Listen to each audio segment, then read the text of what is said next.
Felly, y rysait yma yw Laksa Cimwch. Mae fe yn anhygoel, llawn blas a mae fe'n really dwym. Beth cyntaf dwi'n mynd i wneud yw wneud paste, ac i gyd sydd ynddo hwn yw y cnau cashew, mae 'da fi chilies, y sinsir, garlleg, turmeric bach o lemongrass, so mae lot fawr o blasau yn mynd mlaen yn y paste. Gyda hwnna, dwi'n mynd i coginio fe yn y sosban efo olew, wedyn rhoi bach o stoc pysgod mewn, llath cnau coco ac seren y sioe y cymwch. Fi'n barod wedi berwi'r cymwch, ond dwi ddim cweit wedi coginio digon eto. Dwi eisiau rhoi fe yn y pot gyda'r pas, so mae fe'n cymryd mlaen y blasau anhygoel yna.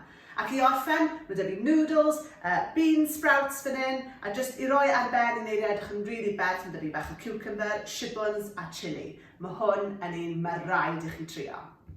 A dyna ni, dyma Laksa Cimwch fi, broth really speislyd, llawn blas, y coconut, y chili, y turmeric, sinsir, garlleg, wedyn mae noodles, bean sprouts ac wrth gwrs seren y sioe, y cymwch ei hunan. Jyst i gorffen y pryd wedyn efo bach o cucumber, shibuns, chili a bach o winons crunch, i roi bach o liw ond hefyd crunch i'r pryd.